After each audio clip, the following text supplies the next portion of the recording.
Welcome back to Definitely Not Definitive. I'm Ken. And I'm Bethany. And we're just a couple of heretics in love that love reacting to some Warhammer 40k. Yes, we do.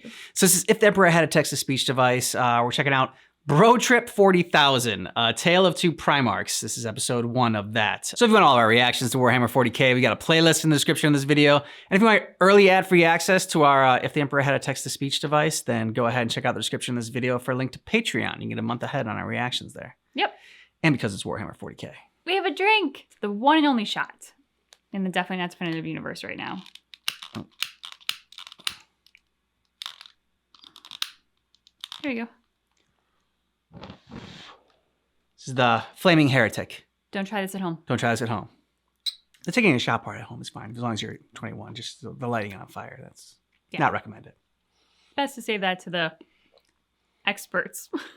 We both worked at a bar. There you go. Sorry, friends. This here corner of the room is very dark for some reason. I tend to use it for them. Okay, nice. Vulcan was found in a dark corner of his...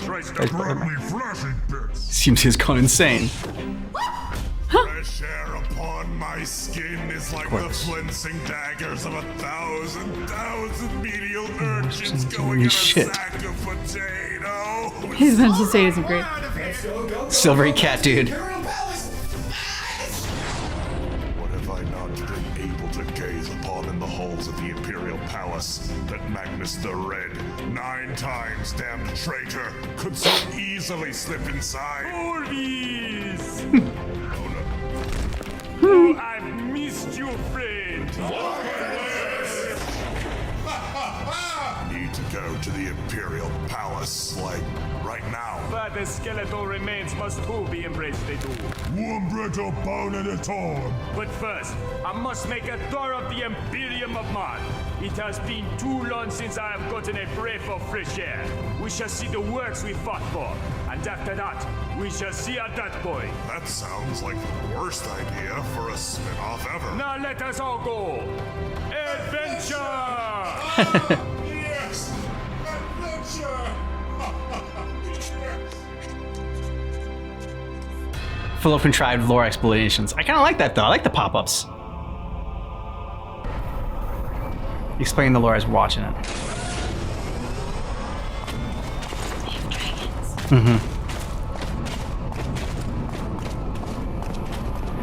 Chapter Master Tushan. It truly is. The Wolverine? This honor is mine, Kaivan Strike, Master of Shadows. Raven Guard turn. Awaited thine arrival. So, it is true. It is really, truly true. Truly? Oh, indeed. He awaits thee on the deck of Commandeth. If you will, please follow with my locomotion, beloved cousin friends.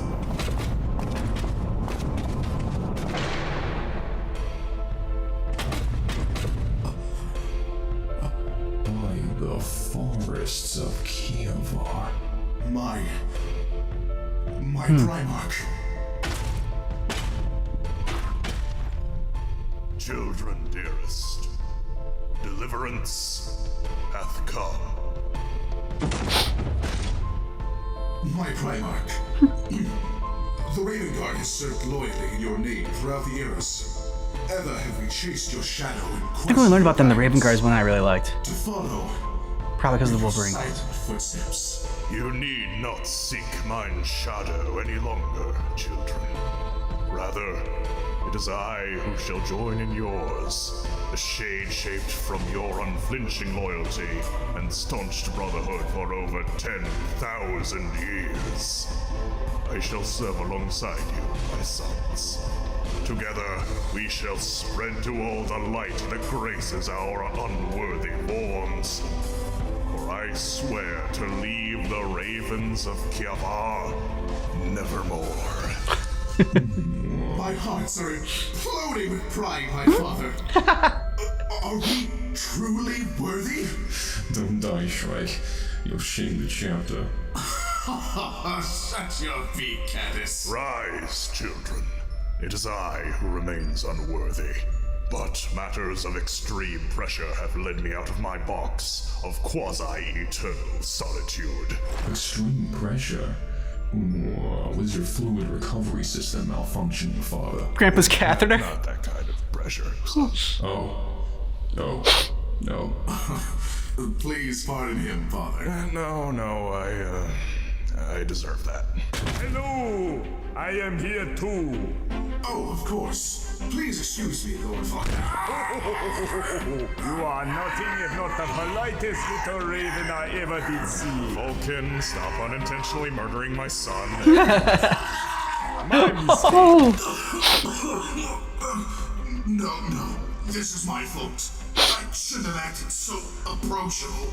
Well, considering the circumstances, I would say that we celebrate this momentous occasion. Yes, a fine idea, Lord Vulcan.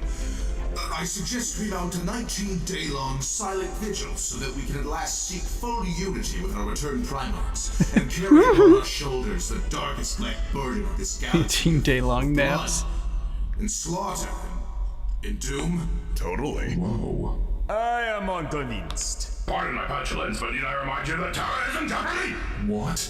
Terra? What has happened to the throne world? We called upon you not only for our reunion, but also for support. We have reason to believe Terra is under siege by my abhorrent brother, Magnus the Red. No. The cradle of man itself. How could the Raven Guard have missed such crucial information? We did receive word for the astropathic grapevine that the Inquisition and the Ecclesiarchy are on the receiving end of some reformations. Those reports also claim that the Emperor himself had enacted those reformations. I wanted to believe it, but instead idly waited for further developments. Really?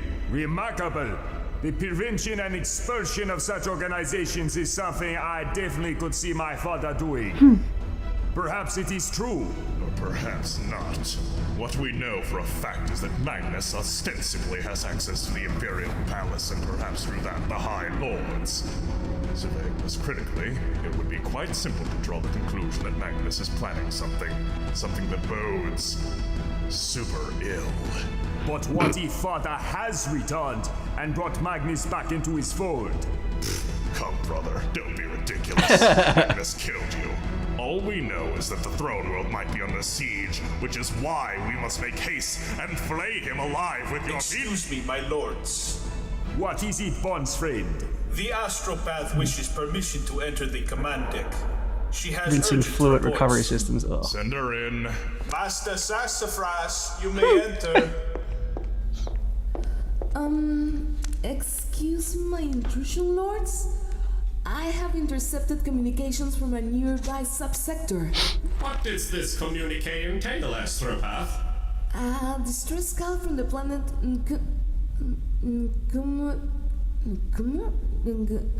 how the quite you to pronounce this?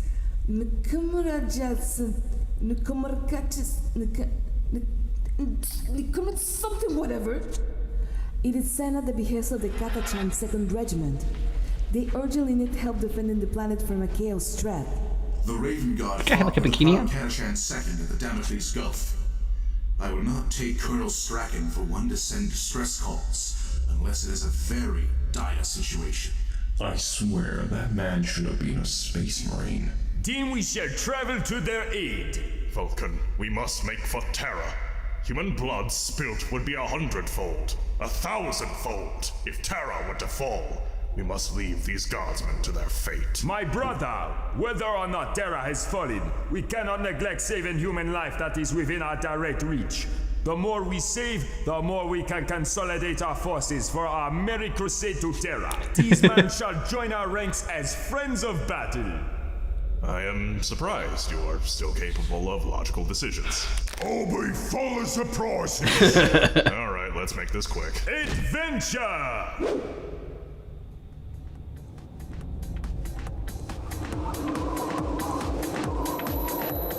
He went to the North Pole. Ooh. Okay. I hope that's not playing with Santa. Ugh. Smash.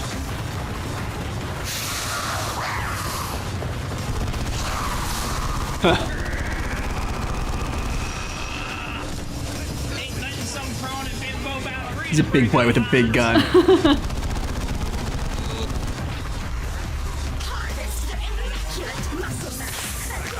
Ooh.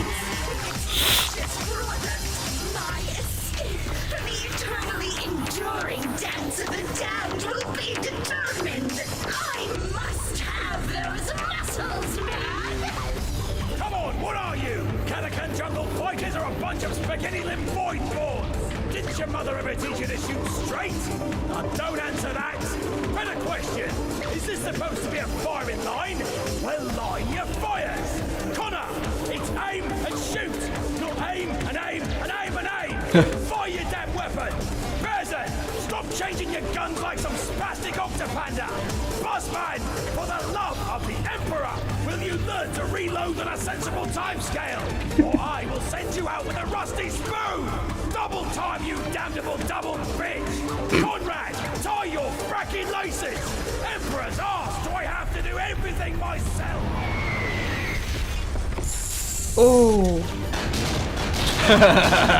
Nice. Reinforcements, about damn time! No!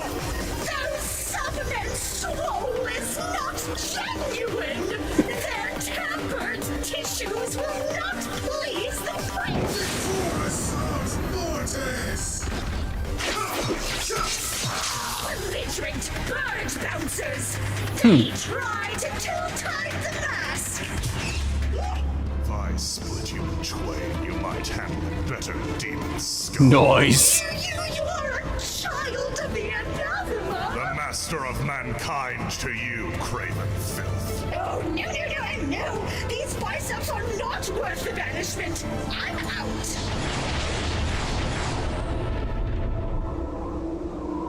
Well, I'll be chopped and used for rations. That's the biggest marine I ever saw. That's no mere marine, Harker.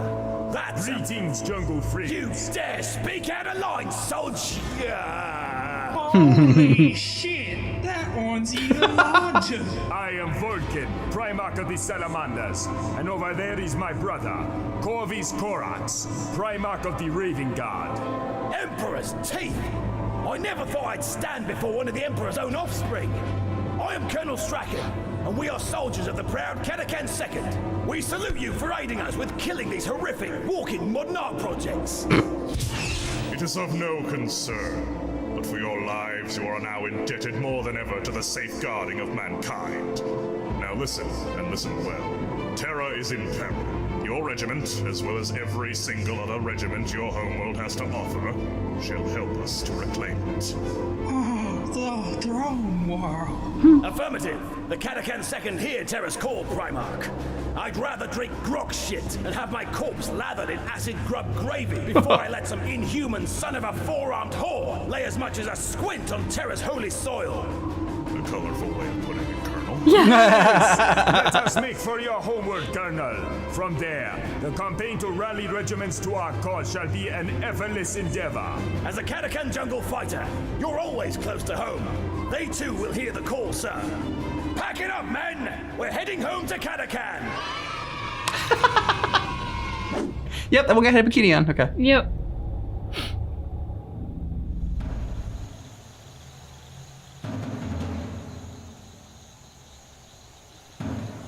This is rather austere. I suppose it would be for the likes of us. A behopeful burden for the king of Catachan, mein Prankle. This jungle weeds out the weakness and helps these soldiers serve with the barest of resources. This here Catachan thing is a real knife. Ha! You call that sorry spatula a knife? Nah. Better bow before the Night Reaper, 'cause this is a knife. Oh, man, what kind of shit-up Grokstein have I sunk it into? Is that what you tribe yankers call knives in these here parts? A real knife is nothing less than a devil's claw knife. By Marbo's glutes, I'll be damned. It's so big. It's a sword at that point. Attention! Who's in command here? This man has knives for hands. the man emperor listened to my prayers. Please heed my words, not my serrated assets. Well, suppose I'm in command, sir. You suppose. Yeah, considering I've got the finest knife, right, boys? Yeah. Oh, yeah. For mine own failure to show surprise, I must justly flagellate myself. Do some big imported choppers, jungly boys. It is rare to see such fine alloys used in blades for guardsmen. The stuff used to produce these knives are exclusive to Katachan, sir. Yeah, they're the best cutters around. And they're not only stabby, steely gore ones, but they also mark our status. Quality knives up the likelihood of being voted sergeant and such. As long as you wield it well, of course. People look at you funny if you end up stabbing yourself a bunch. I can dig that. So your hierarchy mimics that of orcs, but instead of judging body mass index, you are all constantly performing a regiment-wide knife measuring contest. I can see clear as sunlight that you're no less than a son of the Emperor himself, considering all that sharp stuff sticking out of you, sir. Right, whatever. Report. How is Colonel Strachan faring? No news yet, sir. He'll be coming around himself when he's got news. In the meantime, I suggest you sit back and enjoy nature, sir. Dismissed. Oh, come, brother. While we wait, let us tour through these magical woods. Right, fine. Let us tie tree bows together for a makeshift cat o' nine tails. Adventure!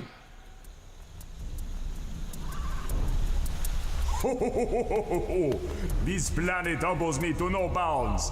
Tank-sized squapapedes, platoon-eating plants, and trench foot for the power armor. Why do people live here? Is it really pronounced Katachan? Apparently so. Then why is there a Chuck in the name? I do not think spelling is a top priority amongst the people of Katachan camp. Ooh, point conceded.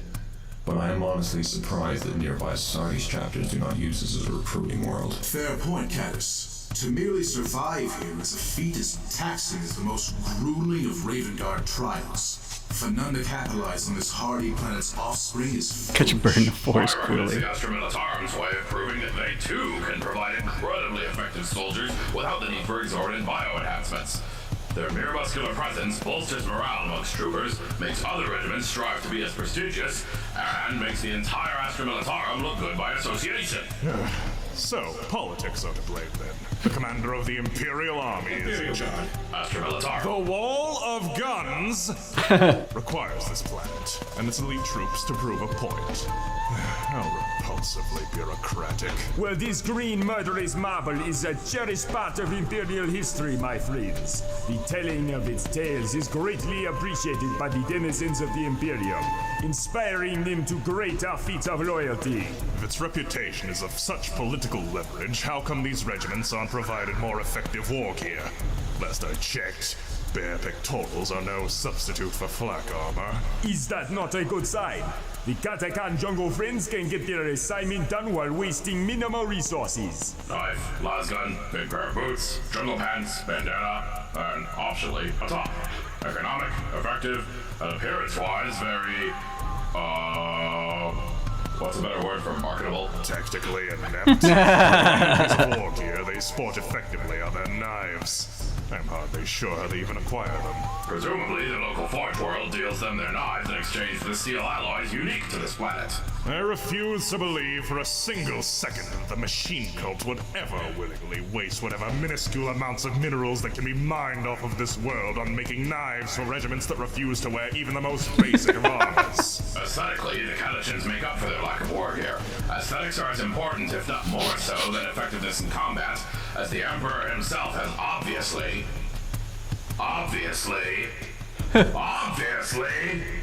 decreed. I disagree, but I admittedly have a hard time arguing against the latter part of that point. Say, brother, I'm surprised you as a Raven Guard would not make a point of this, but isn't wearing minimal amounts of armor a good thing when considering their speciality is asymmetrical warfare in wild-grown gardens of heat and humidity? I know the necessity of their utilitarian tactics, Falcon, but not to the point that justifies semi-nudity. That is what I am criticizing. On death worlds where venomous animals, poisonous flora, and acid rains rule, covering your skin is surprisingly important. Did not our fluorescent-friendly brother Ferris do something similar? You know, brandishing the sheer might of humanity by showing off his flashing muscles all the time. That is because said muscles were permanently covered in living metal. Besides, if his sons in the Iron Hands got to decide, every single soul on this forsaken planet would carry cybernetics, the likes of which would make Colonel Strachan look like an unsoiled newborn. Flesh is weak. Weak. The real Ferris Manis would say the opposite, you dumb ghost-faced idiot. Oh, in that case, what if the Kadishan jungle fighters were to envelop themselves in this living metal as well? Their quote-unquote armor would be heat-resistant, not too heavy, and retain their, marketable effects. Alas, interjections are abundant. Living metal is oft only found through that of heretical Xenos consort, and is forby principally rare. Besides, 'tis clearer to see that the normal musculature of Catachan folk is sufficient enough to send any pack of hostiles flying. Well, with the departure of Demonettes, but that is, to be fair, a given, considering... Friends! Look at this toad! Vulcan, we are in the middle of a discussion. Yeah, it's going on for a while. I have borrowed the skull and heraldry of your interplanetary cousin. We shall be friends for a lifetime, Smoke Broker. Corvus Corax, sir. I have news. Report. Word has been spread. Regiments across all nearby sectors are already banging on the Munitorium's doors to get transferred back home to serve under your command. Excuse me, sir. Gunnery Sergeant Harker, check your zone. Barking Toad, 12 o'clock by the Jolly Green Giant, sir. Emperor's tap-dancing thyroid gland. Everyone, danger! Retreat immediately. What? Catachan Barking Toad, sir. The most poisonous creature in the galaxy. It'll let rip a cloud of toxins that can kill anything if it's feeling threatened. Oh shit. Fully sealed power armor don't help. Are you serious? It's a lesser one, so situation's under control. Everyone step out of its immediate vicinity. Oh, he's gonna try to hug at his knee. I do not want to believe you, but I do. Vulcan, step away from the frog. Don't do it. Oh my god, don't do I it. would like to bet this No. creature. No, no, no, no, no. It would be but a single poop on its No. mother. Do not boop that Mary suicide. I want to poop the snoot. Stop wanting. But Stop. must. Vulcan. But boop. No booping. But boop.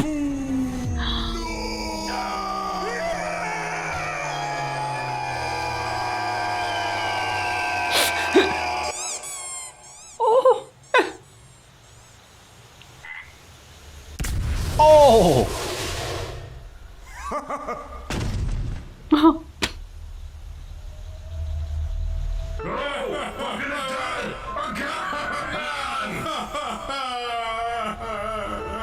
Damn it, damn it, damn it, damn it! You're dumb, Vulcan. Dumb. Sus, we gotta get moving.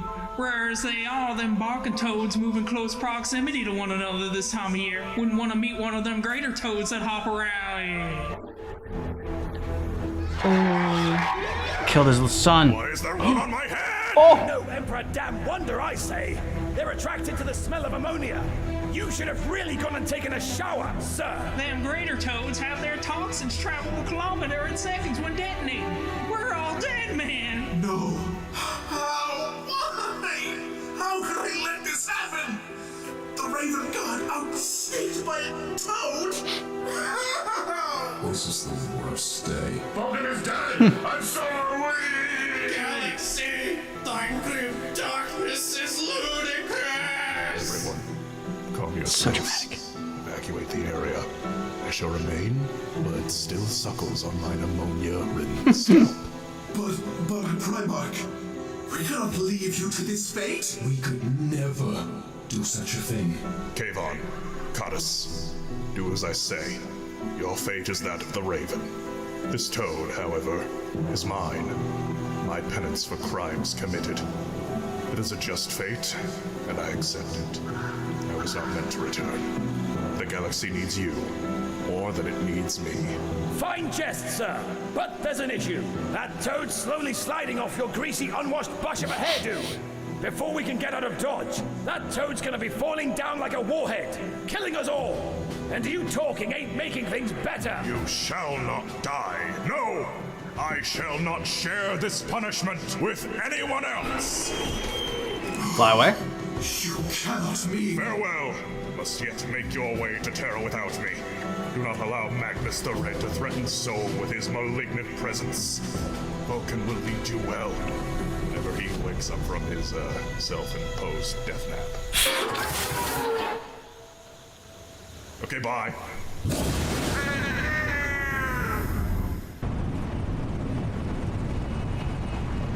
By toxiferous grace, I meet my fate to feel sorrow and hate nevermore.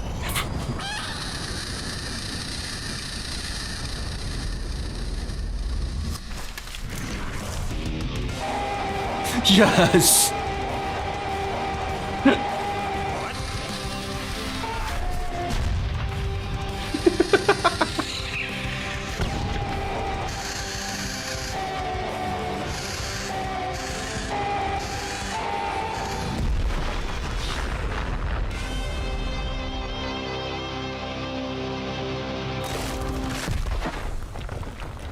Rough landing. Mm-hmm.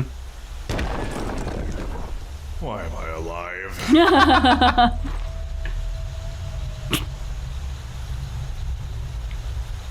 Because of the unnecessary action. That face.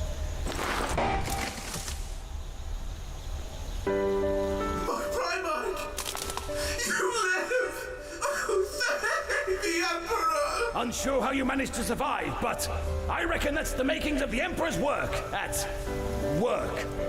Actually, I was saved?